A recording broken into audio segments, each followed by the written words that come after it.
नमस्कार बंधुरा केमन आছেন ওয়াসিনী বাঙালি চ্যানেলে নতুন একটা ব্লগে সকলকে স্বাগতম। আজ মঙ্গলবার, আজ সন্ধ্যা থেকে আমি আমার ব্লগটা চালু করছি। আজ আমাদের বাড়ি করবিরা আসবে, ওদেরকে আসতে বলেছি, গ্রাম থেকে ওদের ননদরা এসছে। তো কদিনই আসা হচ্ছে, ওরাও ঘুরতে ঘুরতে যাচ্ছিলো, হয়নি। রবিবার আসতে বললাম, হলো না। কালো আসতে বলেছিলাম, আর আজ তো মঙ্গলবার, আর আজ ওরা আসছে। আমি এখানে পটল রেখেছি, নুন হলুদ মাখিয়েছি পটলে, করলা, এখানে কিছুটা পটল ভাজতে দিয়েছি, কারণ ননদ নন্দাই আর ননদের মেয়ে আছে, আর আমরা কজন আছি করবিরা। আমরা হচ্ছে এখানে আমের চাটনি করব। আমটাকে একটু সিদ্ধ করে জলটা ফেলে দিয়েছি, দিয়ে আমটাকে একটু ভেজে নিচ্ছি।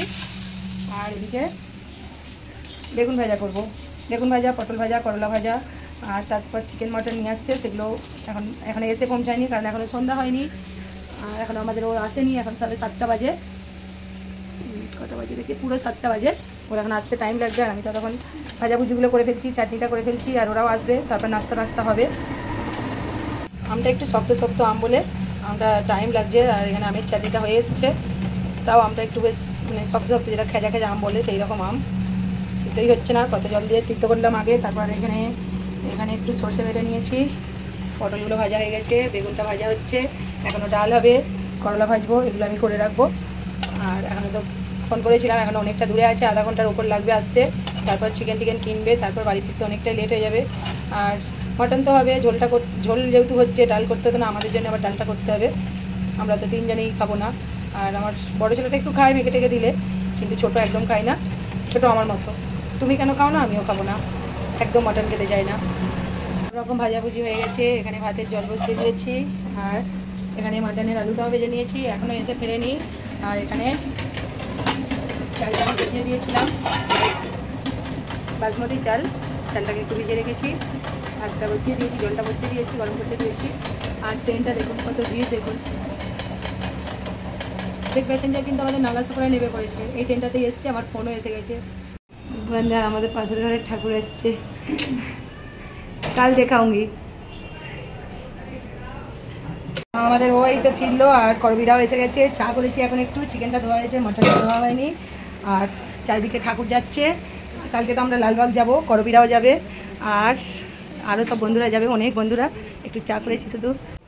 এই যে এসে গেছে, ও এসে গেছে, আর এই যে করবির ননদ মানে দিদিভাই, জামাইবাবু, নন্দাই, এটা দিদির মেয়ে, সবাই এসে গেছে। করবি আর দীপু ওই ঘরে, সুইটি সব এই ঘরে বসে। বর্ষাকাল, বৃষ্টি হচ্ছে, সব চারিদিকে জামা কাপড় ঝুলছে ভিজে, আর এখানে বসে গেছে। এই সুইটি, তোকে চা দিইনি, পাপড় ভাজা খাবি, চলে আসছে। মিলে লেগে গেছে, লেট হয়ে গেছে আজকে অফিস থেকে আসতে। অন্যান্য দিন তাড়াতাড়ি চলে আসে। এখানে চিকেনটার পকোড়া হবে, করছে, ম্যারিনেট করছে। আর এখানে মটনটা দীপু ধুতে লেগেছে, কারণ মটন আমি ধুতে ভালো লাগে না, খাই না বলে ধুতেও ভালো লাগে না, মনে হয় কীরকম একটা হয়। যাই হোক, আমাদের রোদ হয়, কিন্তু ওখানে এটা করতে বলে দীপু বললে আমি ধুয়ে দিচ্ছি। এই যে দুজনে মিলে রান্না করবে, আমরা এখন হাওয়া খাবো। 3 জনে এখানে বসে গেছে, কার্টুন দেখছে। এই যে দিদি, না না, আর আমাদের বিল্ডিংয়ে ঠাকুর আসছে, আওয়াজ হচ্ছে। নিচে যদি যাই একবার গিয়ে দেখাবো, দেখি এই দিকটা দিয়ে দেখা যাবে না। 3 জনে বেরিয়েছি ভিডিও করতে, আমাদের বিল্ডিংয়ে ঠাকুর এসছে, সেটা দেখাবো বলে কাজ খাচ্ছে।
আচ্ছা নাচ তাহলে একটু।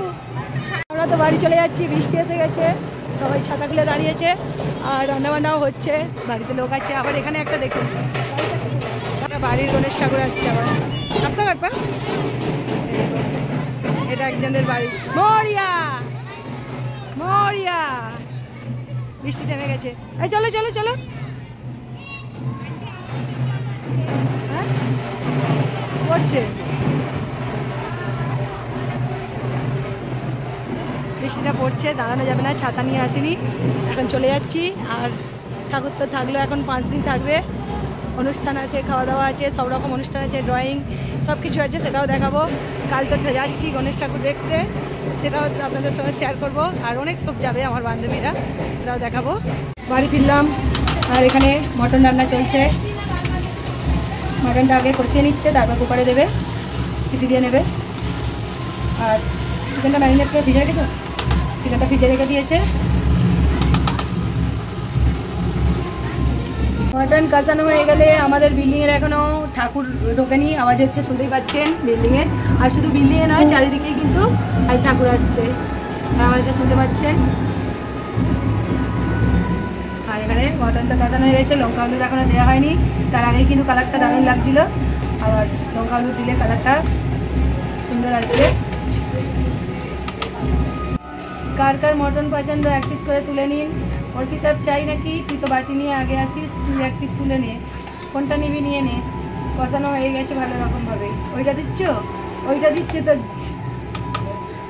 তোর জিজু, ওইটা দিচ্ছে দেখ না, তো ভেজেই যাচ্ছে। আর এখানে আমি চিকেন পকোড়াগুলো ভেজে নিয়েছি, এখানে কিছুটা ভাজছি, আমি খাবারটা রেডি করতে যাব। আর তখন এখানে ভেজে নেবে চিকেন পকোড়াগুলো।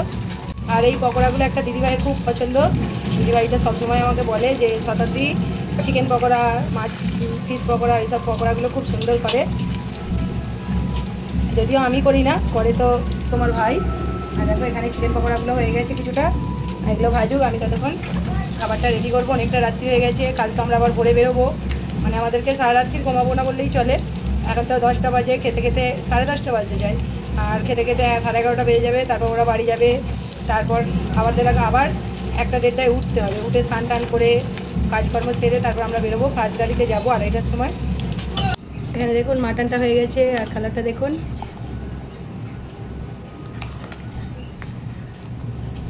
নিয়ে চলে এসেছি ভাত, করলা ভাজা, পটল ভাজা, বেগুন ভাজা, আমের চাটনি, আমাদের জন্য মুগ ডাল।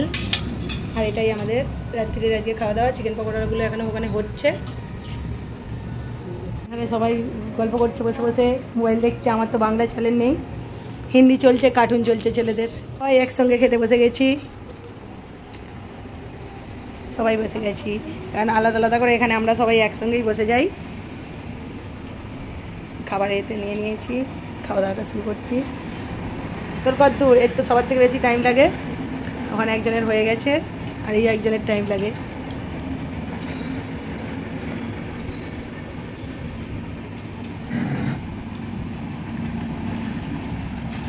12টা বাজতে 10 মিনিট বাকি, ওরা 11:45টায় বেরিয়ে গেল।